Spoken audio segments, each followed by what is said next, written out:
This is John Matarazzo for Charisma News, and I'm excited today to talk with our guest who has the Israel Relief Aid Ministry, and she's going to be talking about how they are helping people in Israel in unique ways, and you're going to want to listen to what she has to say. Jo Kaplan, the CEO of Israel Relief Aid. It is a pleasure to have you, Jo. Thank you so much for inviting me. I'm happy So, to be here. so Jo, could you tell us about Israel Relief Aid and how they got started, your involvement with it, and just basically the vision of why another aid organization has been started to help Israel? Okay, John. So I have been in humanitarian aid work in Israel since 2000. Actually, my career that I didn't know was going to be a career of importing aid containers. And I have worked on about 600 giant humanitarian aid containers. And So what we do at Israel Relief Aid is we're bringing in these huge containers. And how did I get into this? Just living here in Israel, someone asked me to help. Would you help me and help me bring, do humanitarian aid? And it just kind of went from there. And it's like one of those things, like when you make yourself available, then things kind of just take off like that. So that's kind of how we got started. So you were already in Israel whenever this opportunity presented Yeah, itself. What were you yes. doing in Israel already? Were you born there? Did you aliyah there? How did how did God lead you to be there? I did make Aliyah with my family. However, I had 4 trips to Israel. My first trip, I absolutely didn't want to go. I had no interest. I just went because my friends were going.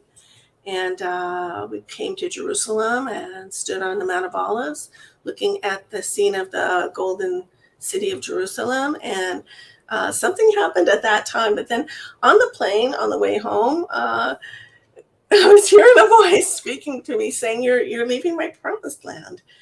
And from that time Wow. on, I went back home to California, and there was a definite presence pushing me on the back Mm, to get to Israel, and it was just more than what I could handle to not do something about. hmm I insisted on being married before I go, though. So there's a long story about that. Anyway, we did make Aliyah, but we came knowing not where we would live, where would we work, had no idea.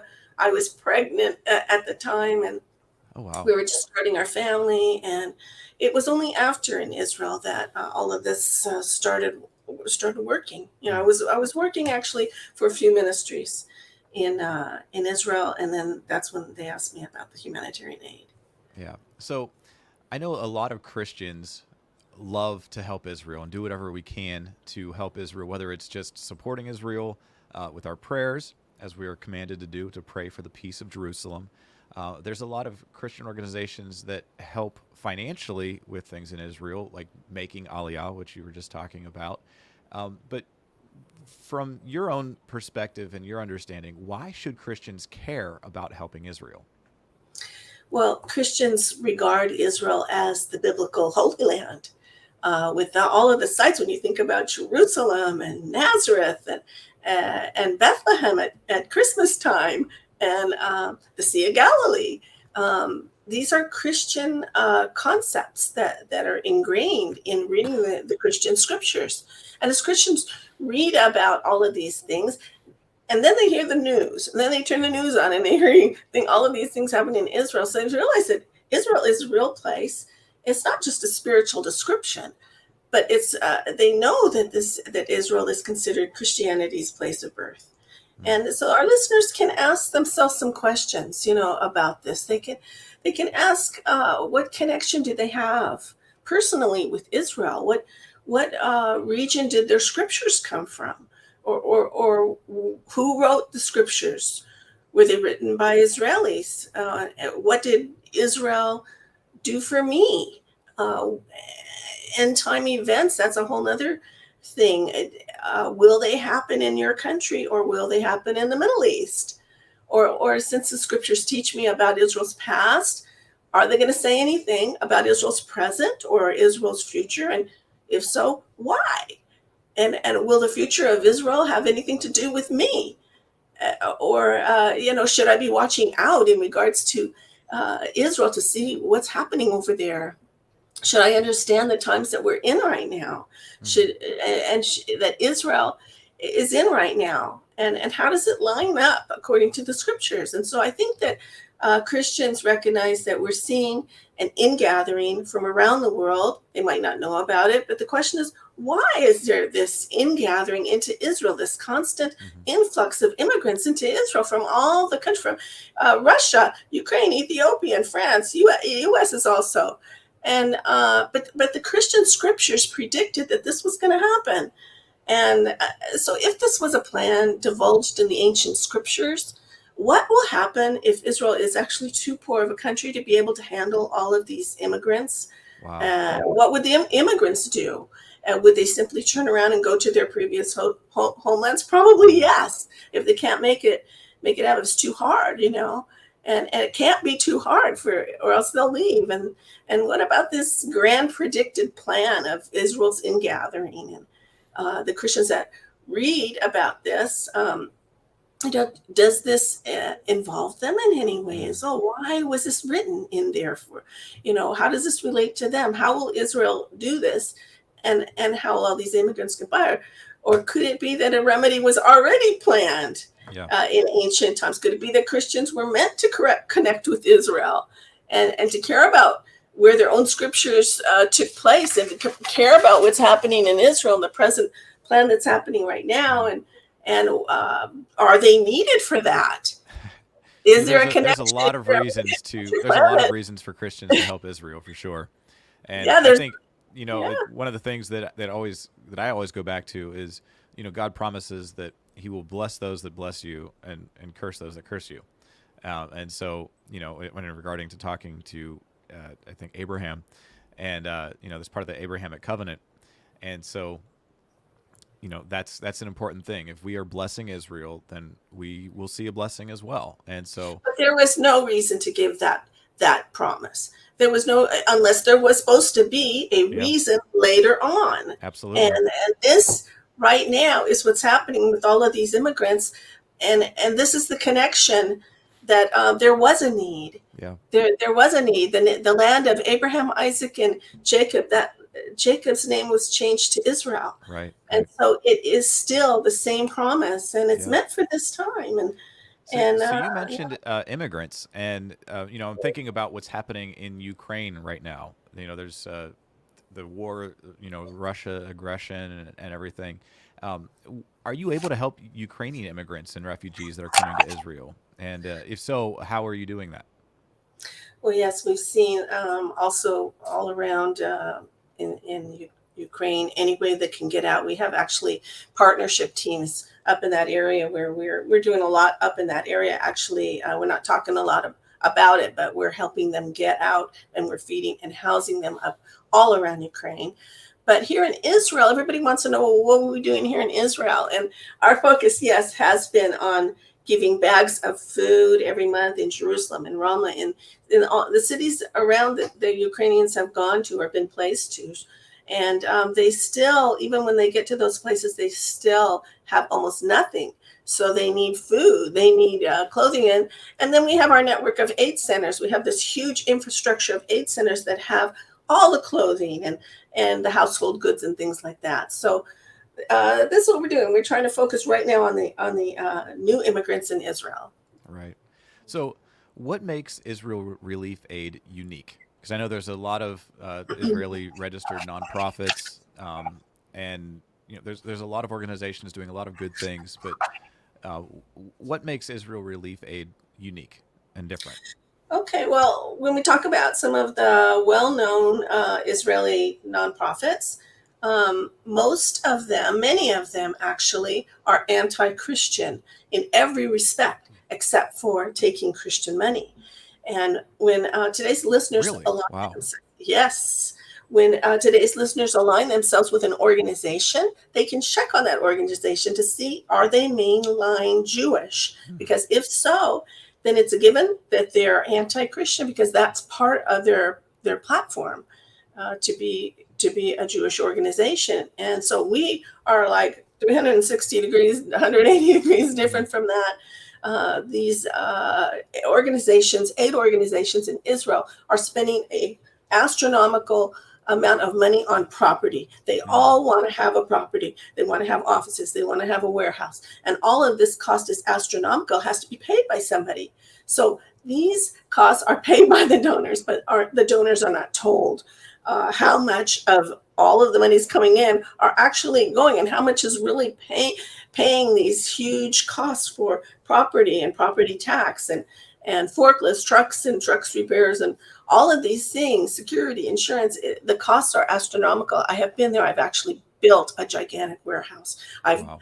I've run many warehouses for humanitarian aid, and I know that these costs are astronomical. And so on the contrary, Israel Relief Aid does not have a warehouse. We don't have all of these things that are costing money. We found a way to do humanitarian aid in large scale in Israel without holding on to the aid. And it's very much of a biblical concept, isn't it? That you don't hold on to it. You want to give it right out. So we found out a way to, the same day that the container will come in, that's the same day that it gets out to the entire country of Israel, all in one day.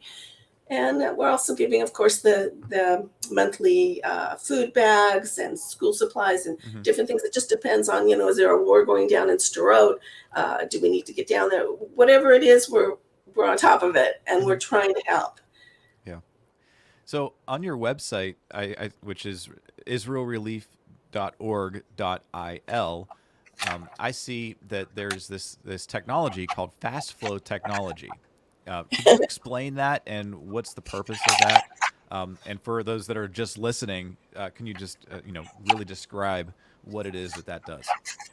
Okay, well, there's two main ways to distribute aid in Israel, and one way is that it takes a lot of money and a lot of time to put all of this aid in a warehouse, store it, then load a truck and gas it up, and then drive around the country using a lot of money in gas. And this requires a lot of money, like I said, in donor funds. So the best way is to simply take this container and give it out, and you give it out fast, like I told you. So a container comes in, and all of the aid centers are called and told where to go up in the north. Then the aid container will go down to the south. And within one day, these cars have been loaded up. They've gone back out to the aid centers all over the entire country of Israel. And in the same exact day, needy people can actually get help from this container, same day it came into port. So that's kind of what we coined fast flow technology, because we're the only one that's doing this. We're the only one that doesn't care about holding and storing and, and having this grand facade of look of it's totally a meaningless thing. What's important is to get the aid out. Right. So could you tell us some stories of how the work that you have been doing has been life-changing for specific people? Do you know any personal stories that you can share? Because I know our audience loves hearing personal stories like that. Well, we are helping all religions here in Israel. So we're helping Arabs in Bethlehem. We're helping Arabs all over Israel, because in Israel is filled with Israeli Arab villages and cities too, big ones too. And so we're helping all of these Arabs. We're helping all of the Jews that need help, homeless, and we're helping the Christians. We don't turn anybody away. So, like for instance, there was one particular Ukrainian family that came in, and they had nothing. They were able to get an apartment. The apartment was empty. And so they went to one of our aid centers, and they got mattresses to sleep on, and bedding to put on the mattresses, and clothes, because they only had what was on their backs, and they were given food bags. And this is the kind of thing that goes on for thousands and thousands of people that walk into an aid center because in 1 month, hundreds of people can walk into just one aid center. You just multiply that by maybe 40, 50 aid centers all over the country that are all these aid Wow. centers are run by Christians and people that are believers. So you have 40 to 50 aid centers that you either have Huge direct network. connection to or you operate? Yes, that's my Wow. first choice. Hmm. That's my first choice, but really, I can give to anyone I want. So Hmm. I've given to all the hospitals. I've given to all the medical centers. I give wherever I want to give. They don't have to be in our network. They can just be anything in it. You know what? It depends on what comes in a container. Maybe it's something that's really suitable for soldiers, or Hmm. maybe it's something suitable for kindergartens, or it just depends on what comes in a container, but I can give to anybody I want, and I've got connections with Yeah, everybody. that's great. So, I'm not going to ask about some of those individual connections because I know some of those are probably very protected. But I know you've got some great opportunities to be able to distribute the funds and the supplies and the aid around the country, which is amazing that you're able to do it so quickly. Uh, what is the biggest need that you guys have right now? We need more containers coming in. We need more funds to give out more food. You Hmm. know, food is always the number one. Um, if our donors can help with that, anything that our donors can, our listeners can do to help, that's always it. They want to give, a family food. Sometimes we have some big luncheons for Ukrainians. Sometimes we'll have like 300 Ukrainians come to a luncheon and eat a big, huge hot meal, and it's the first time they've ever gotten a big, huge meal in Israel, and Wow. it's something really special. You can see that on our website. All the times that we've done that, it's very heartwarming. People can give towards an aid container, and an aid container is really where our directors up in Eastern Europe and also myself feel that the fastest way, this 30% poverty rate in Israel, can be helped. The Wow. fastest, the biggest, is bring in a huge container Hmm. full of aid that can help right now 10,000 people. Wow. This is a way to try to cut into this poverty rate. Hmm. So chipping in, if everybody chips in towards a container, it's not that much. And the leverage on a container, the cost to bring it in is what, maybe it's 10 times the value compared to what the cost is. The Wow. value of what's in the container can be much more. It depends on if it's medical supplies or Hmm. whatever it can be. We've brought in $500,000 medical supply containers before, Wow. and given them to many, many hospitals. We've been giving. So you're able to address the immediate needs that people have with the supplies that you have come in on these containers. Um, what are the next steps that you're doing to help people really get established um, and kind of take those next steps as opposed to just their today needs, but their tomorrow plans? Relationships are formed with everybody that comes into an aid center. They make a friend, and I almost can't tell you what it feels like when you don't have, when you're actually very needy. I mean, when we came into the country, we were actually needy, and we didn't know it. I actually didn't know how our bills Wow. were going to get paid from month to month, and then it just went on so long like that. I decided to forget about it. Mhm. um, you know, but I understand what it means to be without money, without being able to buy something, or go out to the store to buy a new clothes, or clothes that you need for your kids. A lot of people need baby clothes and things like this. So a relationship first, though, is formed with the person. And when they come into the aid center, there's just this feeling like, my description of what it felt like was like drops of water falling down Hmm. on just like a desert. That's what this aid felt like when I first saw the very first aid container coming down the street with that truck. It just like, it's a massive aid container coming down the street. And so the inside the aid center, a relationship is formed. Now they know somebody in Israel. They Wow. know somebody where they can get help, and they get this help, and it's such an incredible feeling to get the blankets you need when you're cold, or get the things that you need, and so that a relationship is formed, and they go back and back, and it usually takes 3 months actually for Hmm. a needy person to get everything they need to feel like they're okay. But during that 3 months, now they've gone to the congregation, they've met the fellowship, they've met all the friends of the friends of the friends, and they're kind of now in a fellowship where um, they have a community around them. They have a place, and they feel part of it. And so Hmm. this is what it's all about. It's an incredible thing actually that's going on, and a lot of this is going on in Russian and in Ukrainian, and it's just kind of slipping through the wire, under the wire like that, where a lot is happening. A lot of really exciting things are happening that way, where a lot of sheep are, you could say, coming into the fold. And but we haven't been talking about it a lot, but it is actually one of the hugest side benefits of all Hmm. of this. Yeah. So, Jo Kaplan, the CEO of Israel Relief Aid, could you tell everybody how they can get connected with you?